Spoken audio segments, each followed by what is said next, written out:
Assalamualaikum warahmatullahi wabarakatuh. Selamat datang kembali di channel Sahroni, kisah horor dan ironi. Terima kasih sudah meluangkan waktu untuk menonton konten kami hari ini. Sebelum kita masuk ke cerita yang mendebarkan ini, kami ingin menyampaikan bahwa semua kisah yang kami bagikan adalah karya fiksi belaka. Jika terdapat kesamaan nama tokoh, tempat, atau kejadian dengan kehidupan nyata, kami mohon maaf sebesar-besarnya karena hal tersebut tidaklah disengaja. Bersiaplah untuk memasuki dunia yang penuh dengan ketegangan, misteri, dan ironi yang akan membuat kalian merinding. Pastikan kalian sudah menyiapkan mental dan jangan lupa untuk like, subscribe, dan nyalakan notifikasi agar tidak ketinggalan cerita-cerita seru lainnya dari Sahroni.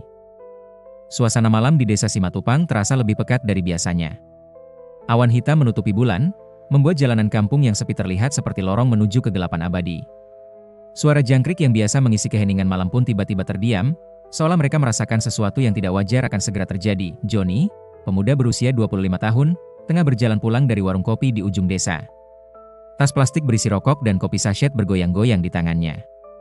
Ia mengenakan kaos oblong putih dan celana jeans lusuh, sepatu sandalnya berbunyi plak-plak di atas aspal yang masih basah karena hujan sore tadi. Aneh juga malam ini, gumam Johnny sambil menengok ke kanan dan kiri. Kok sepi banget ya? Langkahnya semakin cepat ketika ia merasakan udara di sekitarnya menjadi dingin mencekam. Napasnya mulai mengepul tipis, padahal tadi sore cuaca masih terasa panas dan lembab. Ketika ia melewati pos ronda yang sudah lama tidak digunakan, Johnny mendengar suara aneh dari belakangnya. Kriet, kriet, kriet. Suara seperti kayu tua yang bergesekan itu membuat bulu kuduk Johnny meremang. Ia menoleh ke belakang, namun tidak melihat apa-apa selain kegelapan yang pekat. Lampu jalan yang rusak sejak sebulan lalu membuat jarak pandangnya sangat terbatas.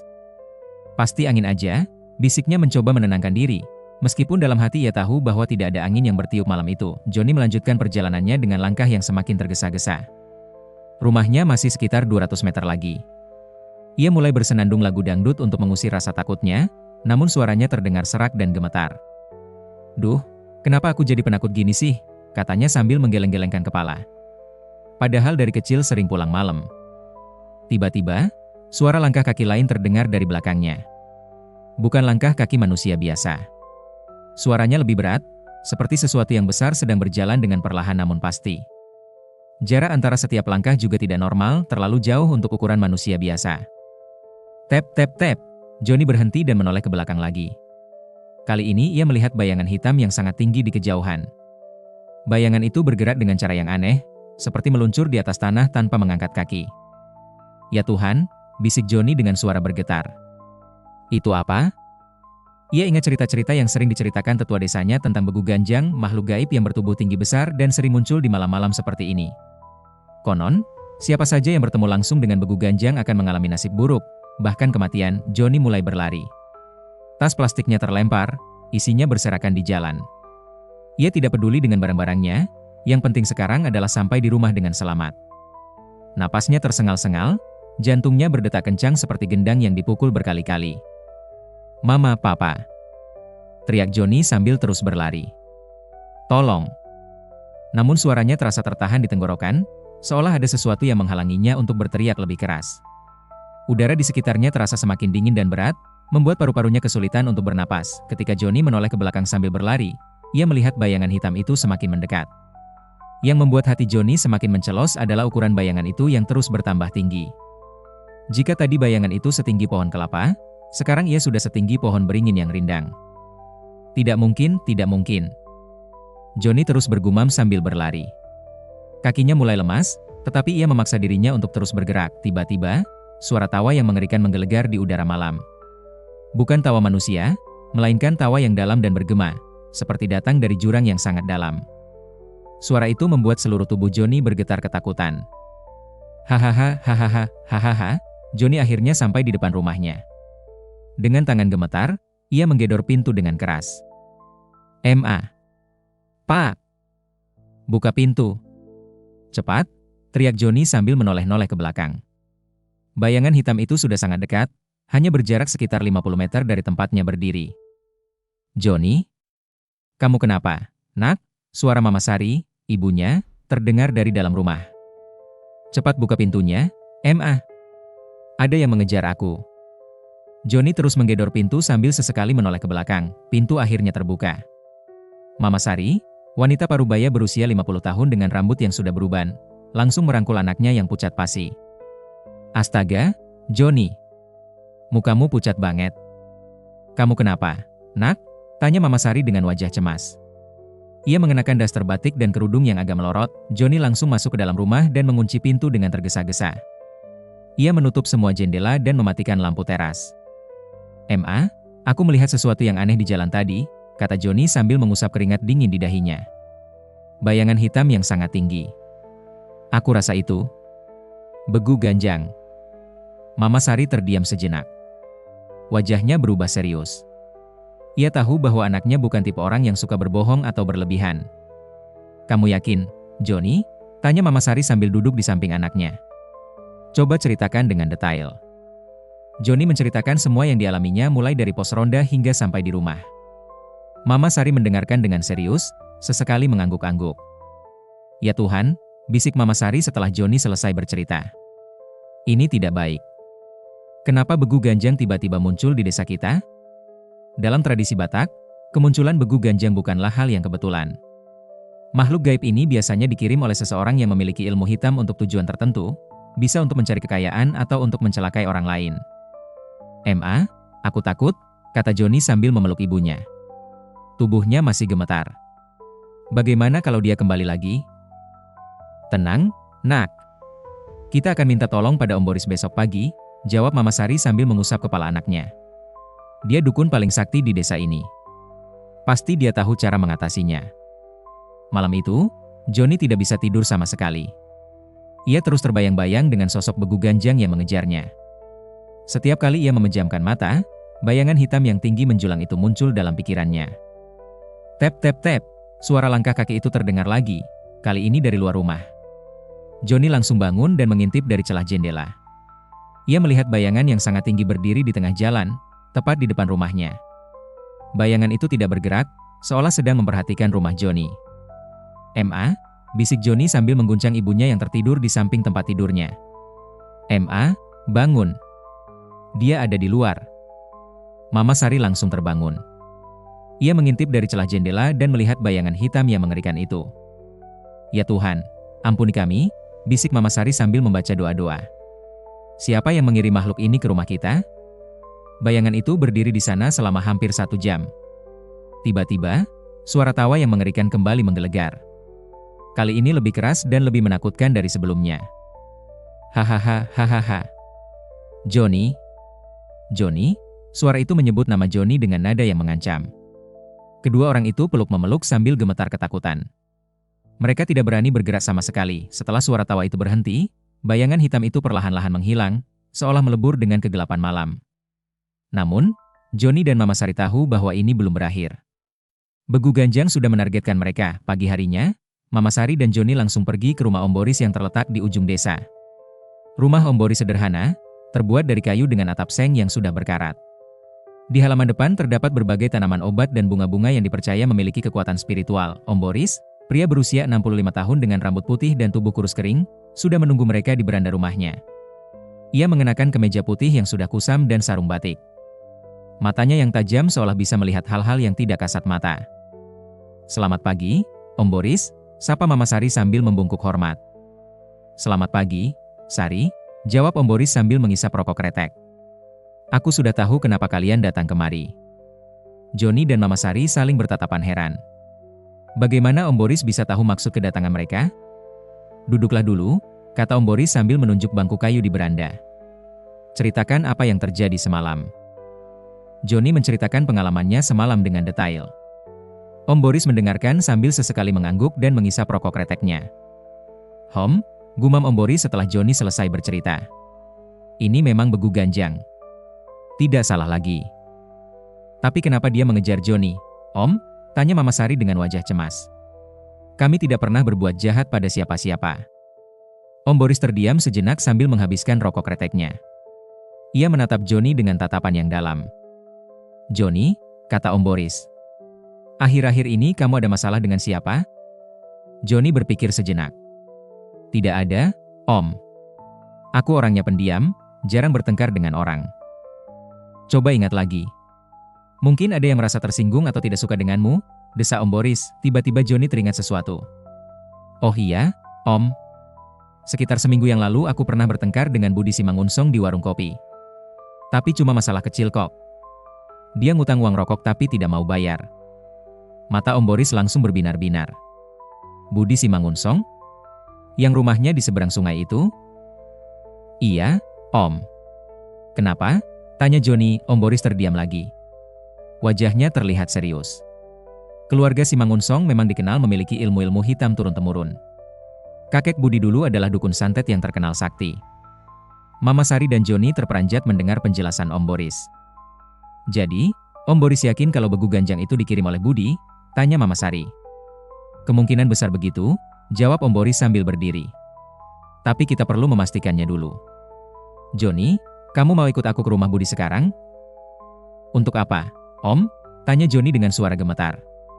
Ia masih trauma dengan kejadian semalam. Kita akan konfrontasi langsung.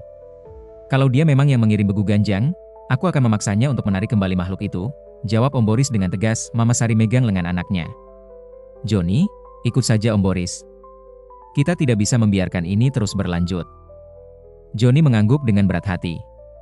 Ia tahu bahwa ini adalah satu-satunya cara untuk menyelesaikan masalah ini. Perjalanan ke rumah Budi memakan waktu sekitar 20 menit dengan berjalan kaki. Mereka harus menyeberang sungai kecil dan melewati sawah yang sudah mulai menguning. Rumah Budi terletak agak terpencil, dikelilingi oleh pohon-pohon besar yang rindang. Budi. Keluar kau? Teriak Om Boris sambil mengetuk pagar rumah Budi dengan keras. Tidak ada jawaban. Rumah terlihat sepi. Budi. Aku tahu kamu ada di dalam. Om Boris terus mengetuk pagar. Setelah sekitar 5 menit, pintu rumah terbuka. Keluarlah Budi, pria berusia 30 tahun dengan postur tubuh agak gemuk dan wajah yang kusam. Matanya terlihat merah, seperti tidak tidur semalaman. Ada apa ini, Om Boris? Tanya Budi sambil berjalan mendekati pagar. Kenapa ribut-ribut pagi-pagi? Jangan pura-pura tidak tahu, Budi, bentak Om Boris. Kamu sudah mengirim begu ganjang untuk mengganggu Joni. Wajah Budi langsung berubah pucat. Ia menoleh ke arah Joni dengan pandangan tajam. Aku tidak tahu apa yang Om Boris bicarakan, kata Budi sambil menggeleng-gelengkan kepala. Aku tidak pernah mengirim begu ganjang atau apapun. Jangan bohong. Om Boris semakin marah. Aku bisa merasakan aura hitam di sekitar rumahmu. Kamu pasti baru saja melakukan ritual pemanggilan. Budi terdiam sejenak. Keringat mulai bercucuran dari dahinya meskipun cuaca pagi itu tidak terlalu panas. Baiklah, kata Budi akhirnya dengan suara yang berubah menjadi dingin. Memang benar aku yang mengirim begu ganjang itu. Joni sudah mempermalukanku di depan orang-orang kemarin. Dia harus membayar perbuatannya. Joni mundur beberapa langkah. Ia tidak menyangka bahwa masalah kecil kemarin bisa berkembang menjadi seperti ini. Budi, kamu gila? Teriak Om Boris. Cuma masalah hutang rokok aja sampai segitunya? Kamu pikir ini permainan? Permainan? Budi tertawa sinis. Om Boris pikir aku akan diam saja diperlakukan seperti itu? Keluarga Simangunsong tidak pernah mau direndahkan oleh siapapun. Mata Budi mulai berubah merah. Aura di sekitarnya terasa semakin gelap dan mencekam. Joni bisa merasakan bahwa Budi bukan lagi manusia biasa, ada sesuatu yang jahat telah merasuki tubuhnya. Sekarang tarik kembali begu ganjang itu, perintah Om Boris. Kalau tidak, aku akan laporkan perbuatanmu ke tetua adat. Tidak akan pernah, bentak Budi sambil mengepalkan tangannya. Begu ganjang akan terus menghantui Joni sampai dia mati. Itu balasan yang pantas untuknya. Om Boris menggeleng-gelengkan kepala. Ia tahu bahwa Budi sudah terlalu jauh terjerumus dalam ilmu hitam. Baiklah kalau begitu, kata Om Boris sambil menatap Budi dengan tajam. Kamu sudah memilih jalan yang salah, Budi. Ingat, semua yang kamu lakukan akan kembali kepada dirimu sendiri berkali-kali lipat. Kita lihat saja nanti siapa yang menang, Om Boris, jawab Budi sambil berjalan kembali ke dalam rumahnya. Begu ganjang peliharaanku tidak akan kalah dengan ilmu Om Boris yang sudah kuno itu. Dalam perjalanan pulang, Om Boris terlihat murung. Joni yang berjalan di sampingnya tidak berani bersuara. Om Boris kenapa? Tanya Joni akhirnya. Masalahnya lebih rumit dari yang aku kira, Joni, jawab Om Boris sambil menggeleng-gelengkan kepala. Begu ganjang yang dipelihara dengan dendam dan kebencian seperti itu akan sangat sulit untuk dikalahkan. Jadi, aku tidak bisa diselamatkan? Tanya Joni dengan suara bergetar. Om Boris menepuk bahu Joni. Jangan putus asa dulu. Masih ada cara untuk melawannya. Tapi kamu harus benar-benar mengikuti semua instruksiku. Apa yang harus aku lakukan? Om? Mulai malam ini, kamu tidak boleh keluar rumah sendirian. Selalu bawa tasbih atau jimat pelindung. Dan yang paling penting, jangan pernah menatap mata Begu Ganjang kalau dia muncul lagi. Jelas Om Boris. Kenapa tidak boleh menatap matanya? Karena mata Begu Ganjang adalah jendela menuju kegelapan. Kalau kamu menatapnya terlalu lama, rohmu bisa tersedot masuk ke dalam dimensi lain. Om Boris menjelaskan dengan serius. Mereka sampai di rumah Joni menjelang siang. Mama Sari yang sudah menunggu dengan cemas langsung menanyakan hasil pertemuan mereka. Gimana, Om? Apakah Budi mengaku? Tanya Mama Sari. Dia mengaku, Sari. Malahan dia menolak untuk menarik kembali Begu Ganjang itu, jawab Om Boris sambil duduk di kursi tamu. Mama Sari terduduk lemas. Lalu bagaimana, Om? Anak saya tidak bisa terus-terusan hidup dalam ketakutan seperti ini. Tenang, Sari. Aku akan membuat perlindungan untuk rumah kalian. Dan aku akan mengajarkan Joni cara-cara untuk melindungi dirinya sendiri, kata Om Boris sambil mengambil tas kecil dari dalam sakunya. Dari dalam tas itu, Om Boris mengeluarkan berbagai jimat dan ramuan. Ada tasbih dari kayu cendana, air yang sudah dibacakan mantra, dan beberapa daun-daunan kering yang aromanya sangat menyengat. Joni, mulai sekarang kamu harus selalu membawa tasbih ini, kata Om Boris sambil memberikan sebuah tasbih berwarna coklat tua. Dan setiap malam sebelum tidur, siram halaman rumah dengan air ini. Terus kalau Begu Ganjang datang lagi, apa yang harus aku lakukan, Om? Tanya Joni sambil menerima tasbih tersebut. Jangan panik. Baca doa-doa yang akan aku ajarkan nanti. Dan ingat, jangan pernah berlari kalau dia mengejarmu. Justru kamu harus berjalan dengan tenang sambil terus berdoa, jawab Om Boris. Loh, kenapa tidak boleh berlari? Bukannya lebih aman kalau lari? Tanya Mama Sari heran. Om Boris menggeleng. Begu Ganjang itu seperti anjing galak. Kalau kamu berlari, dia akan semakin excited untuk mengejarmu. Tapi kalau kamu tenang dan tidak menunjukkan rasa takut, dia akan ragu untuk menyerang. Sore harinya, Om Boris mengajarkan berbagai doa dan mantra kepada Joni. Ia juga memasang jimat-jimat di setiap sudut rumah dan di halaman. Rumah yang tadinya terasa biasa saja, kini terasa lebih tenang dan aman. Semoga ini cukup untuk melindungi kalian, kata Om Boris sambil membereskan peralatannya. Tapi ingat, perlindungan ini hanya akan bertahan selama kalian tetap yakin dan tidak takut. Malam mulai turun. Om Boris berpamitan dan berpesan agar Joni dan Mama Sari selalu waspada. Mereka tidak tahu kapan Begu Ganjang akan kembali menyerang. Malam kedua terasa lebih mencekam dari sebelumnya. Joni duduk di ruang tamu sambil memegang tasbih pemberian Om Boris. Mama Sari sedang memasak di dapur sambil sesekali menoleh ke arah anaknya. Joni, kamu sudah makan? Tanya Mama Sari sambil mengaduk sayur bayam di panci. Belum ada selera makan, Ma, jawab Joni sambil memainkan tasbih di tangannya. Perutku masih mual mikirin Begu Ganjang. Makanlah sedikit, nak. Kamu butuh tenaga untuk melawan makhluk itu, kata Mama Sari sambil mendekat membawa piring nasi dan lauk. Joni mencoba makan beberapa suap, tetapi makanan terasa hambar di lidahnya. Kepalanya pusing dan dadanya sesak. Ia terus memikirkan apa yang akan terjadi jika Begu Ganjang datang lagi malam ini. Ma, aku takut, kata Joni sambil menatap ibunya dengan mata berkaca-kaca. Bagaimana kalau Om Boris salah? Bagaimana kalau jimat-jimat ini tidak mempan? Mama Sari duduk di samping anaknya dan memeluknya. Jangan berpikir yang tidak-tidak, Joni.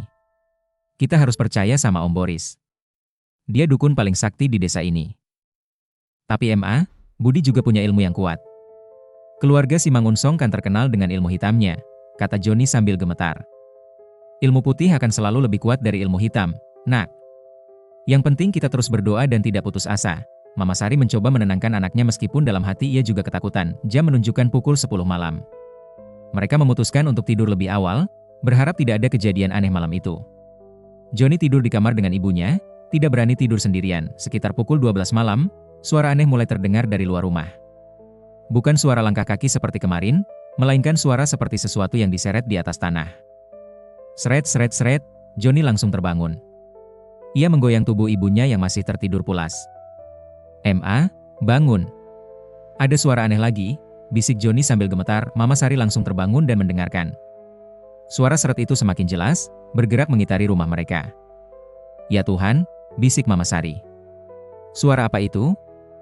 Tiba-tiba, suara ketukan keras terdengar di pintu depan. Tok tok tok. Ketukan itu bukan ketukan manusia biasa. Suaranya terlalu keras dan berat, seolah yang mengetuk menggunakan sesuatu yang besar dan keras. Joni, keluarlah, Suara yang memanggil nama Joni terdengar dari luar. Suara itu bukan suara Budi, melainkan suara yang sangat aneh, serak, dalam, dan bergema seperti datang dari dalam gua. "Jangan dijawab, Joni," bisik Mama Sari sambil memeluk anaknya erat-erat. "Ingat pesan Om Boris tadi." Tok tok tok. Ketukan di pintu semakin keras. Bahkan jendela-jendela rumah ikut bergetar karena kekuatan ketukan tersebut. "Joni, aku tahu kamu ada di dalam, keluarlah dan hadapi aku." Suara itu kini terdengar lebih dekat, seolah yang berbicara sudah berada tepat di depan pintu. Joni memegang tasbih Om Boris dengan erat sambil membaca doa-doa yang diajarkan tadi siang. Anehnya, setiap kali Joni membaca doa, ketukan di pintu semakin keras dan suara di luar semakin marah. "Berhenti membaca itu. Keluar sekarang juga." Suara itu berubah menjadi teriakan yang mengerikan. Tiba-tiba, lampu di rumah mereka mulai berkedip-kedip. Listrik sepertinya terganggu oleh kehadiran makhluk itu. Kemudian, semua lampu mati total. Rumah menjadi gelap gulita. "Ma, lampunya mati," bisik Joni ketakutan. "Tidak apa-apa, Nak. Jangan takut. Terus baca doanya," kata Mama Sari sambil meraba-raba mencari senter dalam kegelapan itu. Mereka mendengar suara seperti cakar-cakar besar yang menggaruk-garuk dinding luar rumah. Kriet, kriet, kriet, suara garukan itu sangat mengerikan. Seolah-olah ada sesuatu yang berusaha mencoba masuk ke dalam rumah dengan cara merobek dinding. "Jimat Om Boris mana, Ma?" tanya Joni panik. "Ada di ruang tamu. Kamu tunggu di sini, biar Mama ambilkan," kata Mama Sari sambil bersiap berdiri. "Jangan tinggalkan aku sendiri, Ma." Joni langsung menarik tangan ibunya. "Ya sudah, kita ke ruang tamu bareng-bareng," kata Mama Sari. Mereka berjalan dengan hati-hati menuju ruang tamu dalam kegelapan total. Suara garukan di dinding terus terdengar, kini disertai dengan suara tawa yang mengerikan. "Heh, kalian tidak bisa bersembunyi terus." Ketika sampai di ruang tamu, Mama Sari mengambil jimat yang ditinggalkan Om Boris di atas meja. Jimat itu adalah sebatang kayu hitam dengan ukiran-ukiran aneh yang diikat dengan tali merah. "Joni, pegang jimat ini sambil terus baca doa," kata Mama Sari sambil memberikan jimat tersebut. Begitu Joni memegang jimat itu, suara-suara di luar tiba-tiba menjadi lebih keras dan agresif. Raar. Suara raungan yang tidak seperti suara makhluk dunia ini menggelegar keras. Kemudian, terdengar suara benturan keras di pintu, seolah ada sesuatu yang berusaha mendobrak masuk. Brak! Brak! Brak! "Ya Tuhan, dia berusaha masuk!" teriak Mama Sari panik. Pintu depan yang terbuat dari kayu mulai retak-retak karena benturan yang terus-menerus. Joni dan Mama Sari mundur ke sudut ruangan sambil terus berdoa. Tiba-tiba, semua suara berhenti. Keheningan yang mencekam menyelimuti rumah mereka. Terlalu sunyi sampai mereka bisa mendengar detak jantung masing-masing. "Kenapa tiba-tiba diam?" bisik Mama Sari. "Mungkin sudah pergi," jawab Joni dengan suara berharap, namun harapan itu tidak bertahan lama. Tiba-tiba, mereka mendengar suara dari atas plafon. Seperti ada sesuatu yang besar sedang berjalan di atas atap rumah. Tap tap tap. Langkah kaki itu bergerak dari depan rumah menuju belakang, kemudian kembali ke depan. Setiap langkah membuat atap seng berderak keras.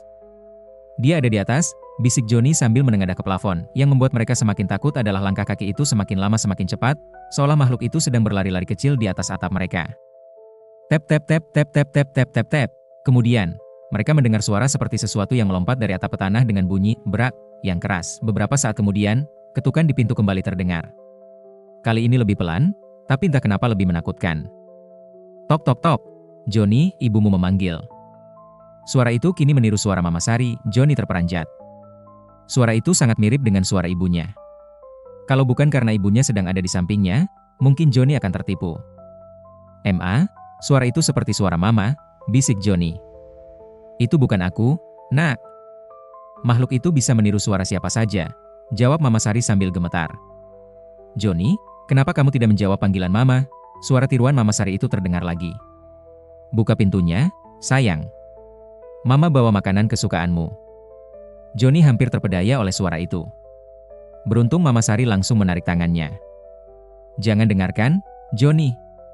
Itu bukan aku," kata Mama Sari tegas. Suara tiruan itu berubah menjadi teriakan marah ketika menyadari bahwa tipuannya tidak berhasil. "Kenapa kamu tidak keluar?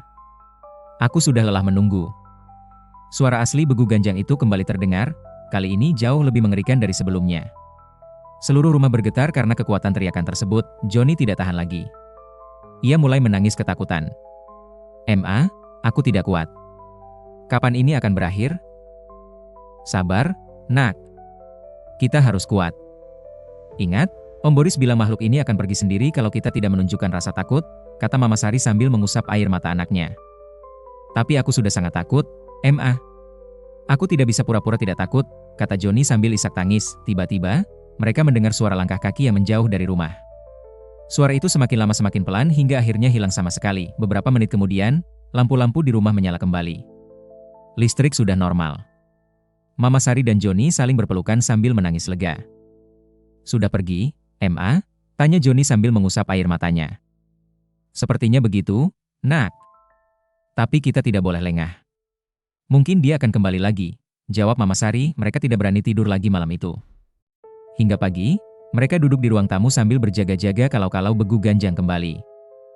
Ma, aku rasa jimat Om Boris tidak cukup kuat untuk melawan Begu Ganjang, kata Joni pagi harinya. Kenapa kamu bilang begitu? Tadi malam dia hampir bisa masuk rumah. Kalau jimat-jimat Om Boris benar-benar ampuh, seharusnya dia tidak bisa mendekati rumah kita sama sekali, jelas Joni. Mama Sari terdiam. Anaknya ada benarnya juga. Serangan semalam jauh lebih hebat dari serangan pertama. Sepertinya Begu Ganjang semakin kuat dan semakin berani. Kalau begitu kita harus minta bantuan dukun yang lebih sakti dari Om Boris, kata Mama Sari. Siapa yang lebih sakti dari Om Boris di desa ini? Mungkin kita harus ke desa sebelah. Aku dengar di sana ada dukun perempuan yang sangat sakti. Namanya Nenek Rumah, jawab Mama Sari sambil berpikir. Tapi Ma, aku tidak berani keluar rumah. Bagaimana kalau Begu Ganjang muncul di tengah jalan? Kita akan pergi bersama Om Boris. Pasti dia mau membantu kita, kata Mama Sari yakin. Sekitar pukul 8 pagi, mereka pergi ke rumah Om Boris untuk menceritakan kejadian semalam. Om Boris mendengarkan dengan serius sambil sesekali menggeleng-gelengkan kepala. Seperti yang aku duga, kata Om Boris setelah mendengar cerita mereka. Begu Ganjang itu semakin kuat karena dipelihara dengan dendam yang mendalam. Om, jimat-jimat yang Om berikan kemarin sepertinya tidak cukup kuat, kata Joni hati-hati, takut menyinggung perasaan Om Boris. Aku tahu, Joni. Memang ilmu hitam keluarga Simangunsong lebih kuat dari yang aku perkirakan, jawab Om Boris jujur. Mungkin kita memang perlu bantuan dukun yang lebih sakti. Om tahu siapa yang bisa membantu kami? Tanya Mama Sari. Om Boris terdiam sejenak sambil berpikir. Ada satu orang yang mungkin bisa membantu. Nenek Rumah di desa Sibolga. Dia memang dukun paling sakti Setapanuli. Om mau ikut kami ke sana? Tanya Joni berharap. Tentu saja. Ini juga tanggung jawabku karena ilmuku ternyata tidak cukup untuk melawan Begu Ganjang itu, jawab Om Boris sambil bersiap-siap. Mereka berangkat ke desa Sibolga sekitar pukul 10 pagi dengan menggunakan angkutan umum. Perjalanan memakan waktu sekitar 2 jam. Selama perjalanan, Joni terus gelisah dan menoleh-noleh ke jendela, takut-takut Begu Ganjang akan muncul dan mengejarnya. Desa Sibolga terletak di kaki bukit, dikelilingi oleh hutan lebat dan sawah-sawah yang masih hijau. Udara di sana terasa lebih sejuk dan bersih dibanding desa mereka. Rumah-rumah penduduk sebagian besar masih tradisional, terbuat dari kayu dengan atap rumbia. Rumah Nenek Rumah berada di ujung desa, agak terpencil dari pemukiman warga. Untuk sampai ke sana, mereka harus berjalan kaki menyusuri jalan setapak yang berkelok-kelok. Di sepanjang jalan, terdapat berbagai jenis tanaman obat dan bunga-bunga yang tidak mereka kenal. Serem juga ya tempatnya, bisik Joni sambil melihat sekitar. Dukun-dukun memang biasanya tinggal di tempat yang tenang dan jauh dari keramaian, jawab Om Boris. Agar mereka bisa berkonsentrasi dengan ilmu-ilmu mereka. Rumah Nenek Rumah terlihat unik. Bangunannya berbentuk rumah panggung tradisional Batak, tapi di halaman depannya terdapat berbagai patung dan benda-benda aneh yang tidak mereka mengerti. Ada patung-patung kecil dari kayu, batu-batu yang disusun membentuk lingkaran, dan beberapa mangkuk berisi air dengan bunga-bunga di atasnya. Selamat siang, Nenek, teriak Om Boris dari bawah rumah panggung. Sebentar, jawab suara perempuan tua dari dalam rumah. Beberapa menit kemudian, turunlah seorang nenek berusia sekitar 70 tahun. Rambutnya putih dan dikunci rapi, kulitnya keriput tapi matanya masih tajam dan berwibawa. Ia mengenakan kebaya hitam dengan kain sarung bermotif tradisional. Om Boris. Sudah lama tidak bertemu, sapa Nenek Rumah sambil tersenyum. Ada perlu apa kemari? Nenek, kami butuh bantuan. Ada kasus yang tidak bisa aku tangani sendiri, jawab Om Boris sambil membungkuk hormat. Oh, sudah aku rasakan dari tadi pagi. Ada aura gelap yang mengikuti kalian, kata Nenek Rumah sambil menatap Joni dengan tajam. Masuk ke atas dulu. Kita bicara di dalam. Mereka naik ke rumah panggung melalui tangga kayu yang sudah aus. Interior rumah Nenek Rumah sangat menarik. Dinding-dindingnya dipenuhi dengan berbagai jimat, foto-foto hitam putih orang-orang yang tidak mereka kenal, dan deretan botol-botol kecil berisi cairan berwarna-warni. "Duduk di situ," kata nenek rumah sambil menunjuk tikar pandan yang terbentang di tengah ruangan. "Sekarang ceritakan masalah kalian." Om Boris menceritakan kejadian yang menimpa Joni mulai dari awal hingga serangan kemarin malam. Nenek rumah mendengarkan sambil sesekali mengangguk dan melihat Joni dengan pandangan yang dalam. Gumam nenek rumah setelah Om Boris selesai bercerita. "Begu ganjang dari keluarga Simangunsong. Memang tidak mudah untuk dilawan." "Nenek kenal dengan keluarga Simangunsong?" tanya Mama Sari. Nenek rumah terdiam sejenak. Wajahnya berubah serius. "Tentu saja aku kenal. Kakek Budi, Datuk Simangunsong, dulu adalah muridku." Ketiga orang itu terperanjat mendengar pengakuan nenek rumah. "Jadi, nenek yang mengajari ilmu hitam kepada keluarga Simangunsong?" tanya Om Boris tidak percaya. "Bukan," jawab nenek rumah sambil menggeleng. "Aku mengajari Datuk Simangunsong ilmu putih. Tapi dia yang memilih untuk menyimpang ke jalan gelap. Dia mencuri beberapa kitab ilmu hitamku dan kabur dari sini 40 tahun yang lalu." Nenek rumah berdiri dan mengambil sebuah album foto lama. Ia menunjukkan foto seorang pria muda berusia sekitar 25 tahun. "Ini Datuk Simangunsong waktu masih muda. Dia muridku yang paling pintar, tapi juga yang paling serakah," kata nenek rumah sambil memandangi foto tersebut. "Dia tidak sabar belajar ilmu putih yang prosesnya lama. Dia ingin cepat kaya dan berkuasa." "Terus kenapa nenek biarkan dia kabur dengan ilmu-ilmu hitam itu?" tanya Joni. "Aku sudah berusaha menghentikannya. Bahkan aku sampai bertarung dengannya selama 3 hari 3 malam. Tapi dia berhasil kabur juga," jawab nenek rumah dengan wajah menyesal. "Sejak itu aku tahu suatu saat ilmu yang dicurinya akan menimbulkan masalah besar." "Jadi, apa yang harus kami lakukan sekarang, nenek?" tanya Om Boris. Nenek rumah duduk kembali di tikarnya sambil memandang Joni dengan tatapan penuh perhatian. "Joni, kemarilah," kata nenek rumah sambil menepuk tempat di hadapannya. Joni mendekat dengan hati-hati. Nenek rumah memegang kedua tangan Joni dan memejamkan mata. Selama beberapa menit, ia seperti sedang merasakan sesuatu dari tubuh Joni. "Ya Tuhan," bisik nenek rumah sambil membuka mata. "Joni, kamu memiliki garis hidup yang sangat pendek." "Maksudnya apa, nenek?" tanya Joni dengan suara bergetar. "Begu ganjang yang mengejarmu bukan sembarang begu ganjang biasa. Dia adalah begu ganjang yang sudah diberi makan darah manusia selama puluhan tahun. Kekuatannya sangat luar biasa," jelas nenek rumah. "Darah manusia?" Mama Sari terperanjat. "Maksud nenek, Budi sudah membunuh orang?" "Bukan Budi. Tapi kakeknya, Datuk Simangunsong. Selama 40 tahun ini dia terus memberi makan begu ganjang itu dengan darah korban-korbannya. Makanya makhluk itu sangat kuat dan ganas," jawab nenek rumah. Om Boris menggeleng-gelengkan kepala. "Pantas saja ilmuku tidak mempan. Ternyata lawannya sangat berbahaya." "Nenek, apakah masih ada cara untuk menyelamatkan Joni?" tanya Mama Sari dengan suara putus asa. Nenek rumah terdiam lama. Ia berdiri dan berjalan ke jendela, memandang ke arah hutan di kejauhan. "Ada satu cara," kata nenek rumah akhirnya. "Tapi sangat berbahaya dan tidak ada jaminan berhasil." "Cara apa, nenek?" tanya Joni dengan harapan. "Kita harus membunuh begu ganjang itu sebelum dia membunuhmu," jawab nenek rumah sambil berbalik menghadap mereka. "Dan cara satu-satunya untuk membunuh begu ganjang adalah dengan membunuh pemiliknya." Ruangan menjadi hening. Mereka semua terdiam mendengar perkataan nenek rumah. "Maksud nenek, kami harus membunuh Budi?" tanya Mama Sari tidak percaya. "Tidak ada pilihan lain. Selama Budi masih hidup, begu ganjang akan terus mengejar Joni sampai mati," jawab nenek rumah tegas. "Dan aku yakin Budi tidak akan mau menghentikan serangannya." "Tapi nenek, membunuh orang itu dosa besar," kata Om Boris. "Aku tahu. Tapi ini bukan pilihan lagi. Ini sudah menjadi perang antara hidup dan mati," jawab nenek rumah. "Kalau kalian tidak mau melakukannya, dalam 3 hari Joni akan mati." Joni merasakan tubuhnya lemas mendengar ramalan nenek rumah. "Nenek yakin aku akan mati dalam 3 hari?" "Sangat yakin. Setiap malam begu ganjang akan semakin kuat. Malam ini dia mungkin akan berhasil menyentuhmu. Besok malam dia akan bisa melukai tubuhmu. Dan lusa malam, dia akan membunuhmu," jelas nenek rumah dengan nada datar. Mama Sari menangis mendengar penjelasan nenek rumah. Ia memeluk anaknya erat-erat. "Nenek, pasti ada cara lain. Joni tidak pantas mati karena masalah sepele seperti ini," kata Mama Sari sambil terisak. "Aku juga tidak mau ada yang mati, Sari. Tapi kenyataannya memang begitu. Ilmu hitam keluarga Simangunsong sudah terlalu kuat," jawab nenek rumah dengan wajah menyesal. Baiklah, kata Joni tiba-tiba dengan suara tenang. Kalau memang tidak ada pilihan lain, lakukan saja. Joni, teriak Mama Sari. Kamu tidak boleh bicara seperti itu. Ma, aku tidak mau mati sia-sia.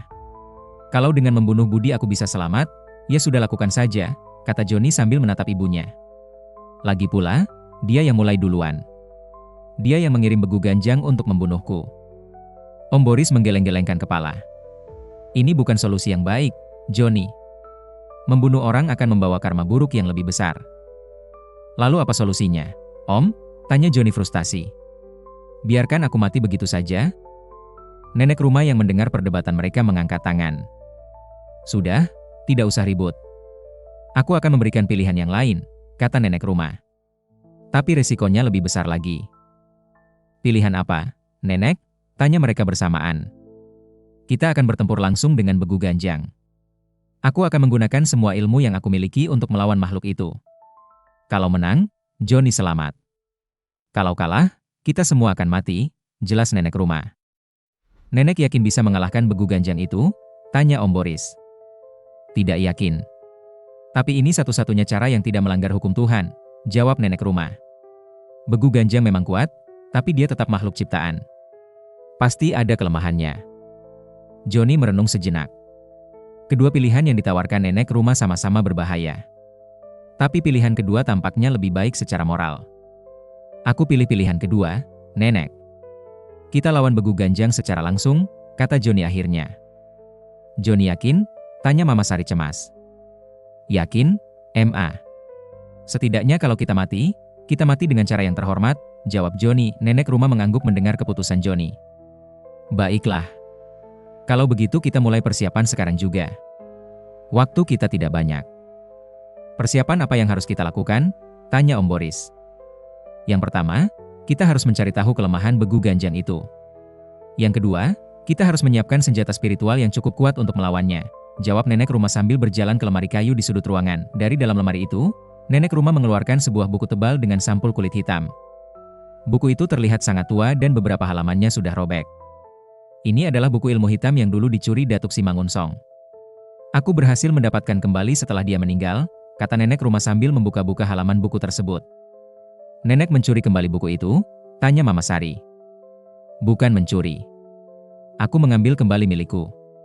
Setelah Datuk Simangunsong mati 10 tahun yang lalu, aku datang ke rumahnya dan mengambil buku-buku yang dia curi dulu, jawab nenek rumah. Nenek rumah membaca buku itu dengan seksama, sesekali bergumam dan mengangguk-angguk. Nah, ketemu? Kata nenek rumah sambil menunjuk salah satu halaman buku. Begu Ganjang memiliki kelemahan. Dia tidak bisa melawan kekuatan alam. Maksudnya apa, Nenek? Tanya Joni. Api, air, tanah, dan angin. Kalau kita bisa menguasai keempat elemen itu, kita bisa melawan Begu Ganjang, jelas nenek rumah. Tapi caranya tidak mudah. Nenek rumah menjelaskan bahwa untuk menguasai keempat elemen alam, mereka harus melakukan ritual khusus di 4 tempat berbeda. Ritual api harus dilakukan di gunung berapi, ritual air di laut, ritual tanah di gua, dan ritual angin di puncak gunung tertinggi. Wah, itu butuh waktu berhari-hari, Nenek. Sedangkan Joni cuma punya waktu 3 hari, kata Om Boris.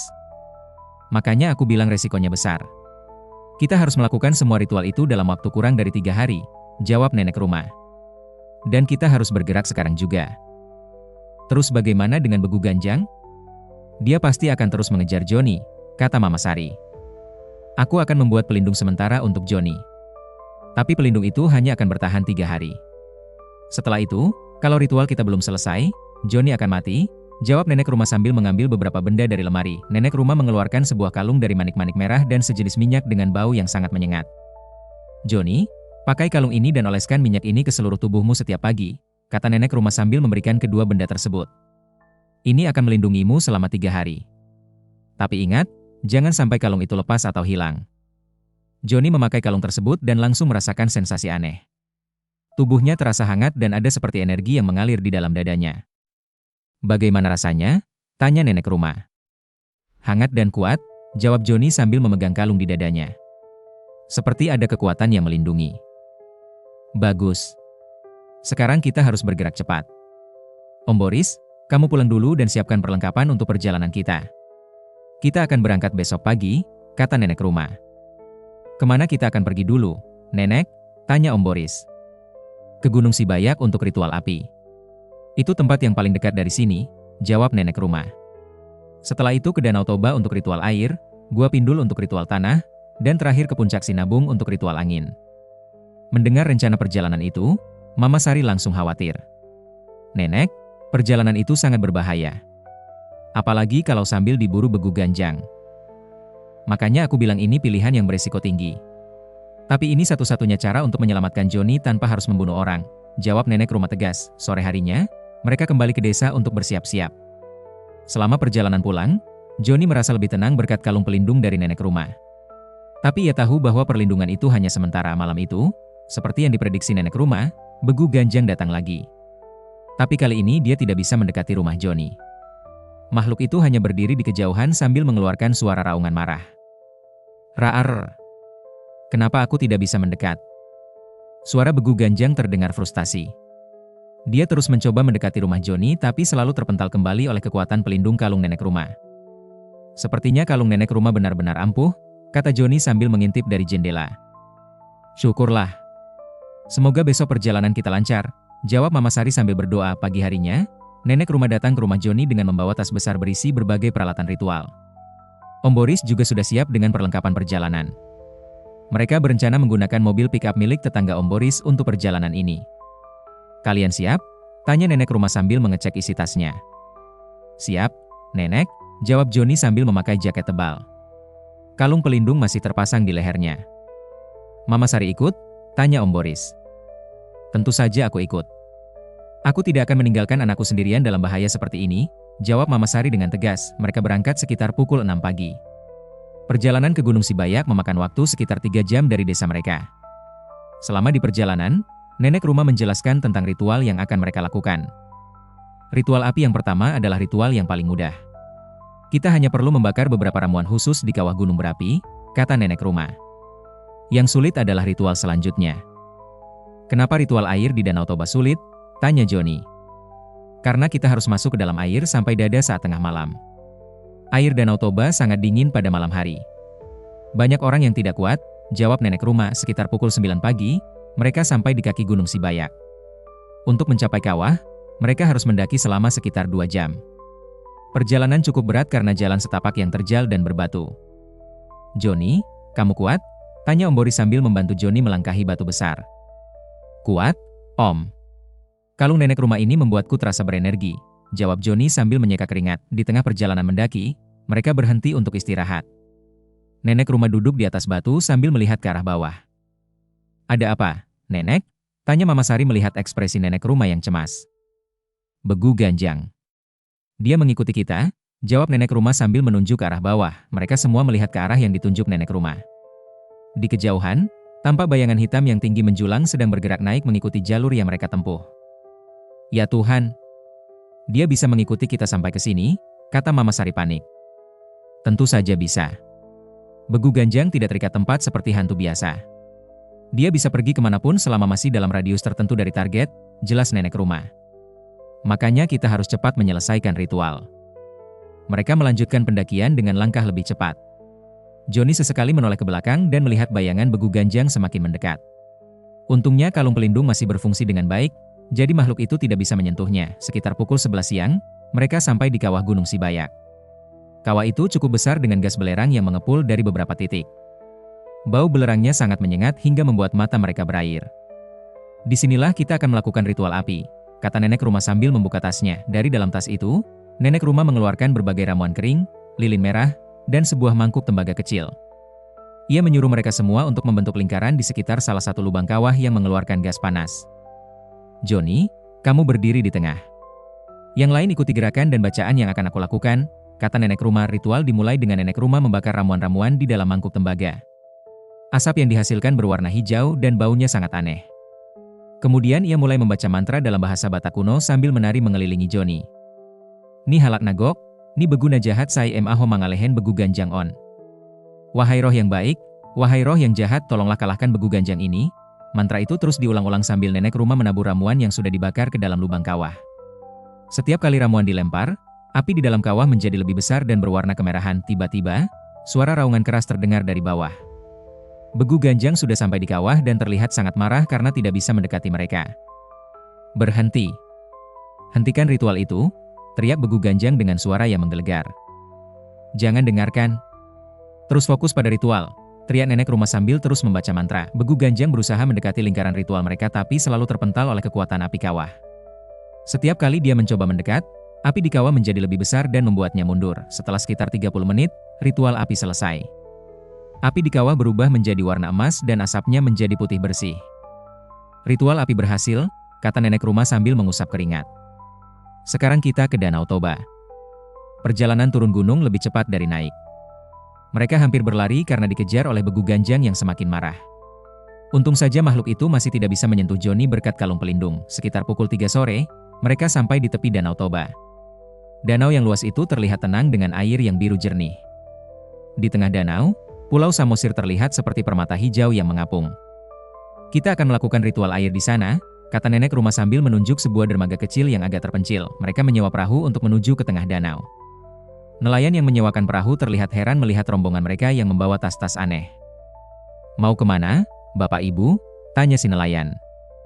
"Ke tengah danau. Kami mau melakukan ritual adat," jawab Om Boris. "Oh, ritual adat ya. Banyak juga yang melakukan itu di Danau Toba," kata si nelayan sambil menyalakan mesin perahunya. Di tengah perjalanan menyeberangi danau, mereka melihat bayangan Begu Ganjang berdiri di tepi danau sambil menatap mereka dengan mata menyala. Makhluk itu tidak bisa menyeberangi air, jadi mereka aman untuk sementara. "Kenapa dia tidak bisa menyeberang?" tanya Joni sambil melihat Begu Ganjang di kejauhan. Air mengalir memiliki kekuatan spiritual yang kuat. Makhluk-makhluk jahat biasanya tidak bisa menyeberanginya. Jelas nenek rumah di tengah danau, si nelayan menurunkan mereka di sebuah rakit kecil yang biasa digunakan untuk memancing. Ia berjanji akan kembali menjemput mereka pukul 6 sore. "Ritual air harus dilakukan saat matahari terbenam. Jadi kita tunggu dulu," kata nenek rumah sambil menyiapkan peralatan ritualnya. Sore hari di Danau Toba sangat indah. Matahari terbenam perlahan di balik bukit-bukit hijau yang mengelilingi danau. Air danau berubah warna menjadi keemasan karena pantulan cahaya matahari. "Sayang sekali kita tidak bisa menikmati pemandangan ini dengan tenang," kata Mama Sari sambil memandang sunset. "Setelah semua ini selesai, kita bisa kembali ke sini untuk berlibur," jawab Joni sambil tersenyum. Ia mencoba tetap optimis meskipun dalam hati masih takut. Ketika matahari sudah hampir tenggelam, nenek rumah memulai persiapan ritual air. Kali ini peralatan yang digunakan berbeda. Ada mangkuk perak, air suci dari berbagai tempat, dan bunga teratai putih. "Joni, kamu harus masuk ke dalam air sampai dada." Yang lain berdiri di tepi rakit sambil memegang tanganmu, kata nenek rumah. "Masuk ke air? Tapi dingin sekali, nenek," kata Joni sambil meraba air danau. "Harus tetap dilakukan. Ini syarat ritualnya," jawab nenek rumah tegas. Dengan bantuan Om Boris dan Mama Sari, Joni perlahan-lahan masuk ke dalam air Danau Toba. Airnya memang sangat dingin hingga membuat tubuhnya menggigil. "Bertahan, Joni. Ritualnya hanya sekitar 15 menit, kata nenek rumah sambil mulai membaca mantra. Kali ini mantra yang dibaca lebih panjang dan rumit. Nenek rumah menaburkan air suci dari mangkuk perak ke dalam danau sambil meletakkan bunga teratai di sekitar Joni. "Bahen Ma Hosahalani Aek, Binoto Ma Begu Ganjang On. Jadilah kamu kekuatan air, binasakanlah Begu Ganjang ini." Seiring dengan bacaan mantra, air di sekitar Joni mulai berubah warna menjadi biru terang dan terasa hangat. Dinginnya air danau perlahan hilang dan digantikan dengan kehangatan yang menenangkan. Tiba-tiba, dari arah tepi danau terdengar suara raungan Begu Ganjang yang sangat keras. Makhluk itu terlihat semakin marah karena tidak bisa mendekati target buruan. "Ritual laknat.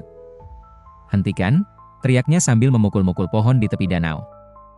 "Hampir selesai, Joni. Bertahan sedikit lagi," kata nenek rumah sambil terus membaca mantra. Setelah mantra selesai, air di sekitar Joni berubah menjadi warna emas seperti saat ritual api tadi. Bunga-bunga teratai yang tadinya putih berubah menjadi emas dan memancarkan cahaya lembut. "Ritual air berhasil," kata nenek rumah lega. "Joni, keluar dari air sekarang." Joni keluar dari air dengan tubuh yang anehnya tidak merasa dingin sama sekali. Malahan ia merasa segar dan berenergi. "Bagaimana rasanya?" tanya Mama Sari sambil menyelimuti anaknya. "Aneh. Aku merasa lebih kuat dari sebelumnya," jawab Joni sambil memegang kalung pelindung di dadanya. Kalungnya juga terasa lebih hangat. Si nelayan datang menjemput mereka tepat pukul 6 sore. Dalam perjalanan kembali ke tepi danau, mereka melihat Begu Ganjang sudah tidak ada di sana. "Kemana dia?" Tanya Om Boris sambil melihat ke sekeliling. Mungkin dia pergi mencari jalan lain untuk menyerang kita, jawab nenek rumah. Kita harus waspada. Malam harinya mereka bermalam di sebuah penginapan sederhana di tepi Danau Toba. Nenek rumah memperkuat perlindungan kalung Joni dengan menambahkan beberapa mantra lagi. Besok kita ke Gua Pindul untuk ritual tanah. Itu ritual yang paling berbahaya, kata nenek rumah sebelum tidur. Kenapa paling berbahaya? Tanya Joni. Karena di dalam gua, kekuatan begu ganjang akan bertambah. Tempat gelap dan tertutup adalah tempat favoritnya, jawab nenek rumah. Kalau dia menyerang saat kita di dalam gua, akan sulit untuk kabur. Malam itu Joni tidak bisa tidur nyenyak. Ia terus memikirkan ritual besok yang katanya paling berbahaya. Di luar jendela penginapan, ia sesekali mendengar suara aneh seperti sesuatu yang menggaruk-garuk dinding. Pagi harinya mereka berangkat menuju Gua Pindul yang terletak di Yogyakarta. Perjalanan dengan mobil memakan waktu sekitar 5 jam. Selama perjalanan, cuaca berubah mendung dan mulai turun hujan deras. Hujan ini pertanda buruk, gumam nenek rumah sambil melihat keluar jendela. Kenapa, nenek? Tanya Mama Sari. Hujan deras bisa memperkuat kekuatan air. Kalau bertemu dengan kekuatan tanah di dalam gua, bisa menimbulkan energi negatif yang sangat besar. Jelas nenek rumah mereka sampai di Gua Pindul sekitar pukul 2 siang. Gua itu terletak di daerah pegunungan yang cukup terpencil. Untuk masuk ke gua, mereka harus menyusuri sungai bawah tanah dengan menggunakan ban pelampung. Wah, ini seperti arung jeram ya, kata Joni sambil melihat aliran sungai yang cukup deras. Tapi lebih berbahaya dari arung jeram biasa, jawab Guide yang menemani mereka. Air sungai di dalam gua itu gelap dan dingin. Banyak orang yang pernah hilang di sana. Mendengar penjelasan Guide itu, Mama Sari langsung khawatir. Nenek, apakah tidak ada tempat lain untuk ritual tanah? Tidak ada. Gua Pindul adalah satu-satunya gua suci di Jawa yang memiliki aliran sungai bawah tanah. Ritual tanah harus dilakukan di tempat di mana tanah dan air bertemu, jawab nenek rumah. Mereka mulai memasuki gua sekitar pukul 3 sore. Suasana di dalam gua sangat berbeda dari luar. Gelap, lembab, dan terasa sangat dingin. Suara tetesan air dari stalaktit bergema di dalam kegelapan. Stay close together, tetap berdekatan, kata Guide sambil menyalakan senter. Don't get separated, jangan sampai terpisah. Mereka menyusuri sungai bawah tanah dengan hati-hati. Air sungai memang gelap dan tidak bisa melihat dasarnya. Joni duduk di ban pelampung sambil memegang erat kalung pelindungnya. Nenek, di mana kita akan melakukan ritualnya? Tanya Joni sambil menoleh ke belakang. Di ruang paling dalam gua. Di sana ada tempat di mana sungai bermuara dengan danau bawah tanah, jawab nenek rumah. Setelah menyusuri sungai selama sekitar 30 menit, mereka sampai di sebuah ruang besar di dalam gua. Ruang itu memiliki langit-langit yang tinggi dengan stalaktit dan stalagmit yang indah. Di tengah ruang itu terdapat danau kecil dengan air yang sangat jernih.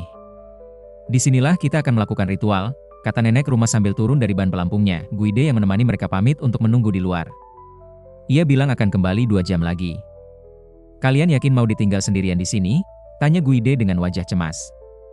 Yakin. Ini ritual sakral yang tidak boleh dilihat orang lain, jawab Om Boris. Setelah Guide pergi, suasana di dalam gua menjadi sangat sepi.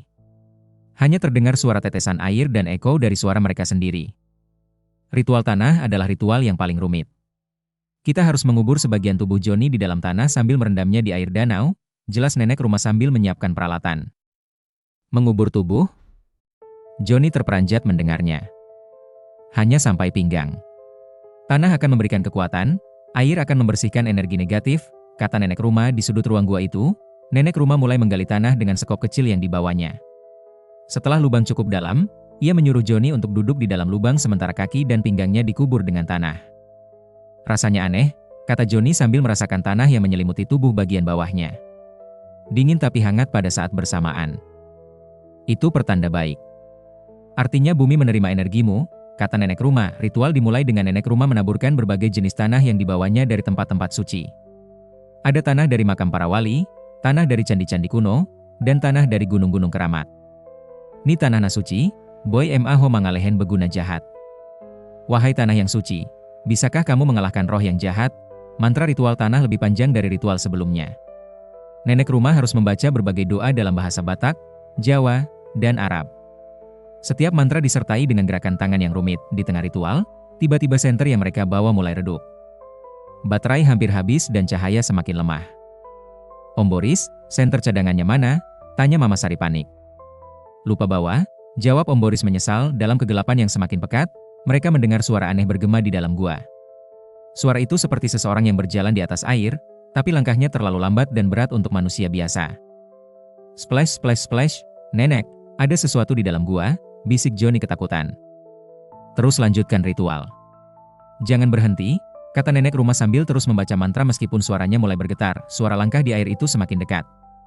Dalam kegelapan, mereka bisa melihat bayangan tinggi yang bergerak di permukaan danau. Begu Ganjang berhasil masuk ke dalam gua.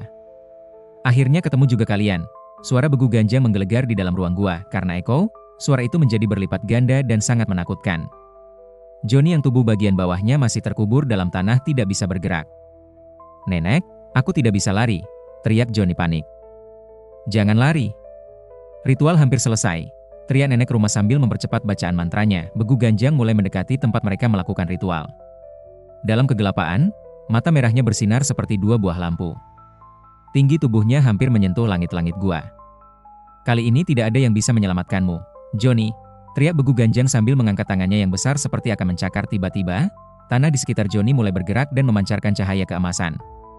Ritual tanah hampir selesai dan kekuatan bumi mulai melindungi Johnny. Begu Ganjang yang sudah sangat dekat tiba-tiba terpental mundur ketika tangannya menyentuh lingkaran cahaya keemasan itu. ARGH. Apa ini? Teriak Begu Ganjang kesakitan. Ritual berhasil, teriak nenek rumah lega. Johnny, keluar dari tanah sekarang.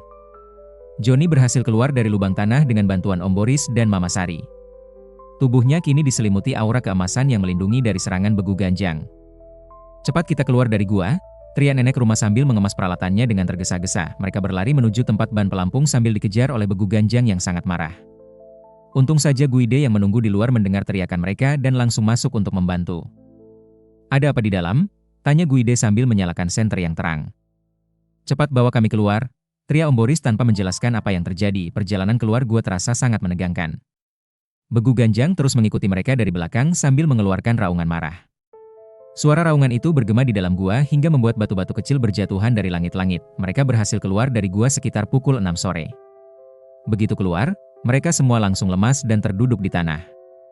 Ritual tanah berhasil, kata nenek rumah sambil mengatur napas. Tinggal satu ritual lagi. Ritual angin di puncak Sinabung, kata Johnny sambil melihat kalungnya yang kini memancarkan cahaya lebih terang dari sebelumnya.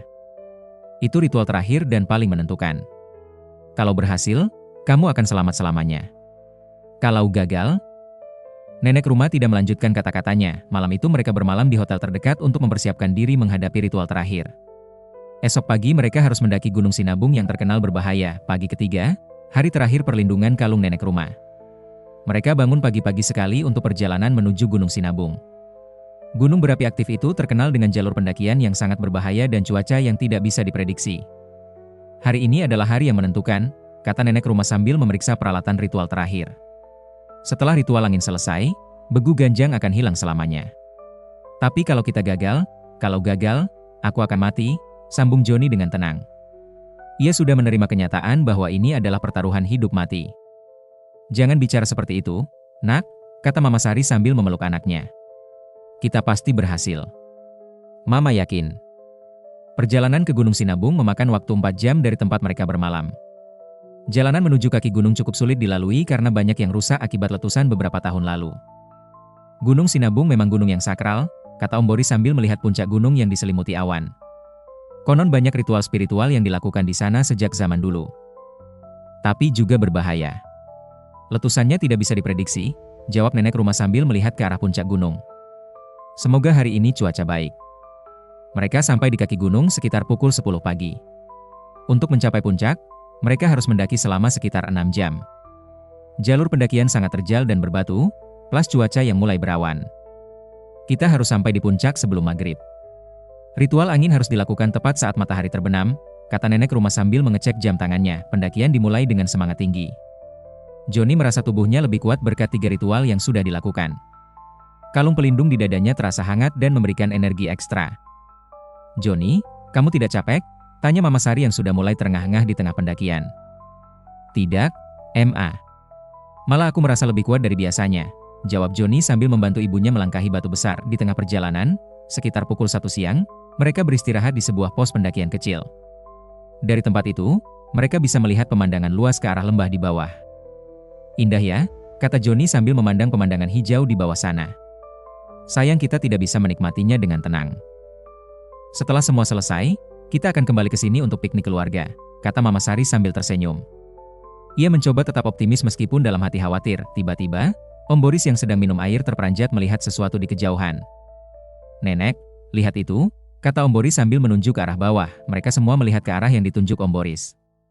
Di kejauhan, tampak bayangan hitam yang sangat tinggi sedang bergerak naik mengikuti jalur pendakian mereka. Begu Ganjang, bisik nenek rumah. Dia terus mengikuti kita. Tapi kenapa dia tidak menghilang setelah 3 ritual tadi? Tanya Johnny heran. Karena ritual belum lengkap. Keempat elemen harus digabungkan dalam satu ritual besar di puncak gunung. Baru setelah itu Begu Ganjang akan hilang, jelas nenek rumah. Kalau begitu kita harus cepat sampai di puncak sebelum dia mengejar kita, kata Om Boris sambil bersiap melanjutkan pendakian. Mereka melanjutkan pendakian dengan langkah lebih cepat. Jalur semakin sulit karena mendekati puncak. Udara juga semakin tipis dan dingin. Sekitar pukul 3 sore, mereka bisa melihat kawah Gunung Sinabung di kejauhan. Masih 2 jam lagi, kata nenek rumah sambil melihat jam. Semoga kita sampai tepat waktu. Cuaca tiba-tiba berubah buruk. Angin kencang mulai bertiup dan awan hitam berkumpul di sekitar puncak gunung. Suhu udara turun drastis hingga membuat mereka semua kedinginan. Cuaca tidak bagus, kata Om Boris sambil melihat awan hitam di atas kepala mereka. Jangan-jangan ada badai. Tidak apa-apa. Badai malah bagus untuk ritual angin, kata nenek rumah. Kekuatan angin akan lebih besar. Sekitar pukul 4 sore, mereka masih berjuang mendaki di tengah angin yang semakin kencang. Debu dan kerikil kecil berterbangan terbawa angin hingga membuat mata mereka perih. Johnny, kamu masih kuat? Teriak Mama Sari di tengah suara angin yang mengaum. Masih, Ma, teriak Johnny balik sambil memegang kalung pelindungnya yang mulai terasa panas. Di belakang mereka, bayangan Begu Ganjang semakin dekat. Makhluk itu bergerak lebih cepat di cuaca buruk seperti ini. Kekuatannya bertambah karena energi negatif dari badai. Nenek! Dia sudah dekat, teriak Om Boris sambil menunjuk ke belakang. Nenek rumah menoleh dan melihat Begu Ganjang hanya berjarak sekitar 200 meter dari mereka.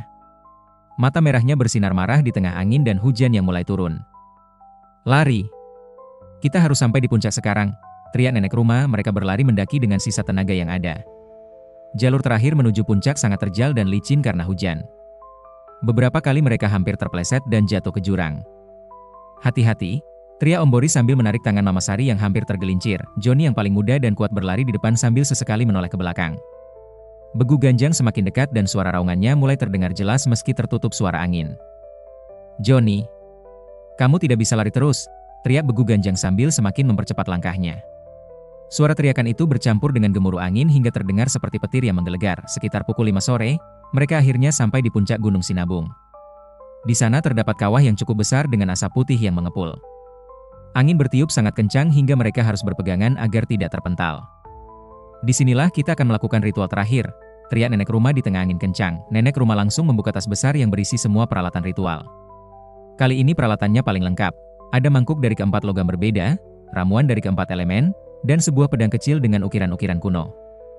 Johnny, berdiri di tengah kawah, teriak nenek rumah sambil menunjuk tepian kawah yang mengeluarkan asap. Di tengah kawah? Berbahaya, nenek, teriak Mama Sari khawatir. Harus di sana.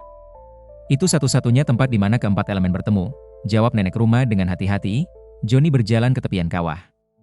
Asap belerang yang mengepul membuat matanya berair, tapi ia tetap bertahan. Kalung pelindung di dadanya kini bersinar terang seperti lampu. Kalian semua berdiri mengitari kawah. Pegang tangan membentuk lingkaran. Perintah nenek rumah, Om Boris, Mama Sari, dan nenek rumah berdiri mengelilingi kawah sambil memegang tangan. Johnny berdiri di tengah sambil menghadap ke arah datangnya Begu Ganjang. Ritual dimulai dengan nenek rumah mengangkat pedang kecil ke udara sambil membaca mantra gabungan dari keempat elemen. Ni api, ni aek, ni tanah, ni angin, gabungkan daya kalian untuk mengalahkan Begu Ganjang Najahat On. Wahai api, wahai air, wahai tanah, wahai angin, gabungkanlah kekuatan kalian untuk mengalahkan Begu Ganjang yang jahat ini. Seiring dengan bacaan mantra, cuaca di sekitar mereka berubah menjadi sangat ekstrim. Angin bertiup seperti tornado kecil, hujan turun sangat deras, petir menyambar-nyambar, dan kawah gunung mengeluarkan api yang lebih besar. Di tengah ritual yang dramatis itu, Begu Ganjang akhirnya sampai di puncak. Tinggi tubuhnya sekarang hampir 10 meter, matanya merah menyala, dan dari mulutnya keluar asap hitam yang pekat. Ritual terakhir kalian, teriak Begu Ganjang sambil berjalan mendekati kawah. Setelah ini tidak ada lagi yang bisa melindungi Johnny. Jangan dengarkan dia. Terus fokus pada ritual, teriak nenek rumah sambil mempercepat bacaan mantranya. Tiba-tiba, sesuatu yang tidak terduga terjadi. Kalung pelindung di dada Johnny mulai retak. 3 hari masa perlindungannya sudah hampir habis, dan kekuatan Begu Ganjang yang diperkuat oleh badai membuatnya semakin lemah. Nenek! Kalung saya retak, teriak Johnny panik sambil memegang kalungnya yang mulai pecah. Nenek rumah menoleh dan melihat kalungnya yang mulai hancur. Wajahnya berubah pucat. Ritual belum selesai. Kalungnya tidak boleh hancur sekarang, teriak nenek rumah, tapi sudah terlambat. Kalung pelindung itu pecah dan jatuh ke dalam kawah. Dalam sekejap, perlindungan Johnny hilang sama sekali. Hahaha. Akhirnya, teriak Begu Ganjang girang. Sekarang tidak ada yang bisa menyelamatkanmu, Johnny. Begu Ganjang langsung melesat ke arah Johnny dengan kecepatan tinggi.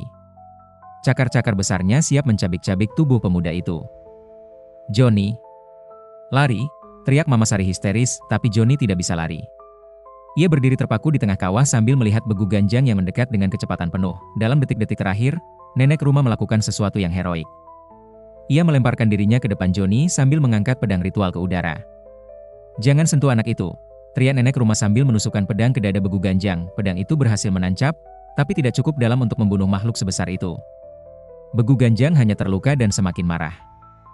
Nenek tua sialan, teriak Begu Ganjang sambil mencakar dada nenek rumah dengan cakar besarnya. ARGH. Nenek rumah menjerit kesakitan ketika cakar itu merobek dadanya. Darah segar langsung mengucur deras dari luka yang menganga. Nenek, teriak Johnny, Om Boris, dan Mama Sari bersamaan. Nenek rumah terjatuh ke tanah dengan luka yang sangat parah. Napasnya tersengal-sengal dan darah terus keluar dari mulutnya. Johnny? Bisik nenek rumah dengan suara lemah. Ambil pedangnya, tusuk jantungnya. Dengan tangan gemetar, Johnny mengambil pedang yang masih menancap di dada Begu Ganjang. Makhluk itu sedang lengah karena merasa sudah menang. Sekarang giliran kamu, Johnny, kata Begu Ganjang sambil berbalik menghadap Johnny. Aku akan membunuhmu perlahan-lahan.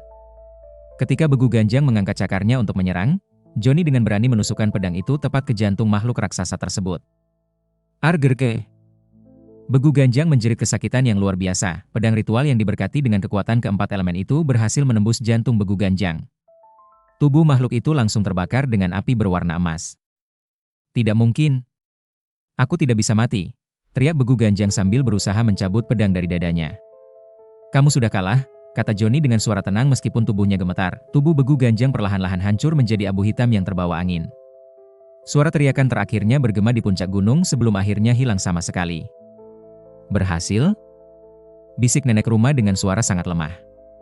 Begu Ganjang sudah mati, Johnny langsung berlari ke tempat nenek rumah tergeletak. Luka di dadanya sangat parah dan banyak darah yang keluar. Nenek! Bertahan! Kita akan bawa nenek ke rumah sakit, kata Johnny sambil mencoba menekan luka di dada nenek rumah. Tidak perlu, nak, bisik nenek rumah sambil tersenyum lemah. Lukaku terlalu parah. Aku tidak akan selamat. Mama Sari dan Om Boris juga mendekat. Mama Sari menangis melihat kondisi nenek rumah yang sudah sangat lemah. Nenek sudah menyelamatkan anak saya. Terima kasih banyak, Nenek, kata Mama Sari sambil memegang tangan nenek rumah. Johnny? Bisik nenek rumah sambil menatap mata Johnny. Kamu sudah aman sekarang. Begu Ganjang tidak akan pernah mengganggu lagi. Nenek jangan bicara dulu. Simpan tenaga untuk bertahan sampai kita turun gunung, kata Johnny sambil menahan air mata. Nenek rumah menggeleng lemah. Aku sudah tua, nak. Ini saatnya aku pergi. Yang penting kamu selamat. Angin di puncak gunung mulai mereda. Badai sudah berlalu dan langit mulai cerah. Matahari terbenam dengan indah di balik awan-awan yang tersisa. Indah sekali sunsetnya, bisik nenek rumah sambil memandang langit sore. Seperti pertanda baik, Nenek. Johnny tidak bisa menahan air mata lagi. Ia tahu bahwa nenek rumah tidak akan bertahan lama lagi. Jaga ibumu baik-baik, Johnny, kata nenek rumah dengan suara yang semakin lemah. Dan jangan pernah dendam sama Budi. Dia juga korban dari ilmu hitam keluarganya. Iya, Nenek. Saya janji, jawab Johnny sambil terisak. Om Boris, panggil nenek rumah. Kamu tetap jadi dukun yang baik. Bantu orang-orang yang membutuhkan. Iya, Nenek. Saya akan terus membantu orang dengan ilmu yang baik, jawab Om Boris sambil menunduk hormat. Napas nenek rumah semakin lemah. Matanya mulai terpejam perlahan. Johnny, terima kasih sudah membiarkan nenek tua ini menebus dosa masa lalu. Bisik nenek rumah dengan suara yang hampir tidak terdengar. Dosa apa, Nenek? Tanya Johnny tidak mengerti. Aku yang dulu mengajari Datuk Simangunsong ilmu putih. Tapi dia menyalahgunakannya. Ini cara aku menebus kesalahan. 40 tahun lalu, setelah mengucapkan kata-kata terakhir itu, nenek rumah menghembuskan napas terakhirnya dengan tenang. Senyum tipis masih terukir di wajahnya yang sudah tidak bernyawa. Nenek. Johnny menangis sambil memeluk tubuh nenek rumah yang sudah dingin. Mama Sari dan Om Boris juga menangis. Mereka kehilangan sosok yang telah menyelamatkan hidup Johnny dengan mengorbankan nyawanya sendiri. Matahari sudah tenggelam sepenuhnya ketika mereka memutuskan untuk turun gunung. Dengan berat hati, mereka harus meninggalkan jenazah nenek rumah di puncak gunung karena tidak mungkin membawanya turun dalam kegelapan. Kita akan kembali besok dengan tim SAR untuk mengambil jenazah nenek, kata Om Boris sambil menutup mata nenek rumah dengan sapu tangannya. Perjalanan turun gunung dalam kegelapan sangat berbahaya dan menyedihkan. Mereka hanya berbekal senter yang redup dan hati yang hancur karena kehilangan nenek rumah. 2 minggu setelah kejadian di puncak Sinabung, kehidupan Johnny perlahan-lahan kembali normal. Begu ganjang memang sudah tidak pernah muncul lagi, tapi trauma dari kejadian itu masih membekas dalam hatinya. Jenazah nenek rumah berhasil dievakuasi dari puncak gunung dan dimakamkan di desanya dengan upacara adat yang hikmat. Banyak orang yang datang melayat karena nenek rumah dikenal sebagai dukun yang baik hati dan sering membantu orang tanpa meminta bayaran. Seandainya nenek rumah masih hidup, kata Johnny sambil duduk di makam nenek rumah. Pasti dia senang melihat aku sudah aman. Nenek rumah pasti bahagia di alam sana karena sudah berhasil menyelamatkanmu, jawab Mama Sari sambil meletakkan bunga di atas makam. Johnny memutuskan untuk mengunjungi Budi Simangunsong setelah semua kejadian itu berakhir. Ia ingin memastikan bahwa Budi tahu kalau Begu Ganjang sudah mati dan tidak akan mengganggu siapapun lagi. Ketika Johnny sampai di rumah Budi, ia mendapati rumah itu dalam keadaan sepi dan tampak tidak berpenghuni. Tetangga mengatakan bahwa Budi sudah menghilang sejak 3 hari yang lalu.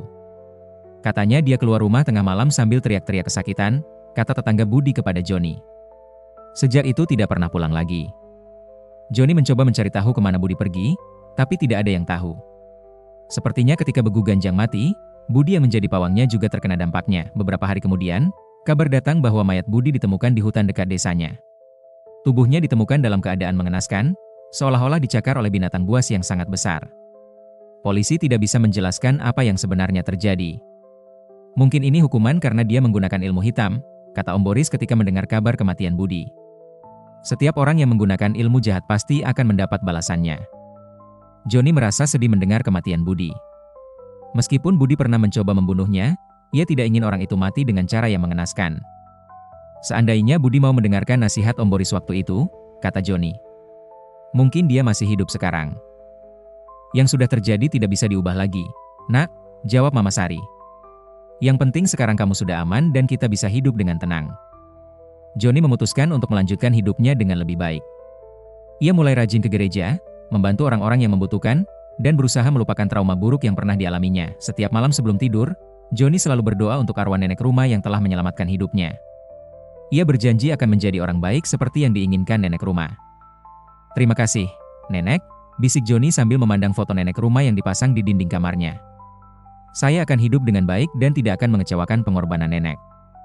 Meskipun Begu Ganjang sudah mati dan Johnny sudah aman, tragedi ini meninggalkan luka yang mendalam di hati semua orang yang terlibat.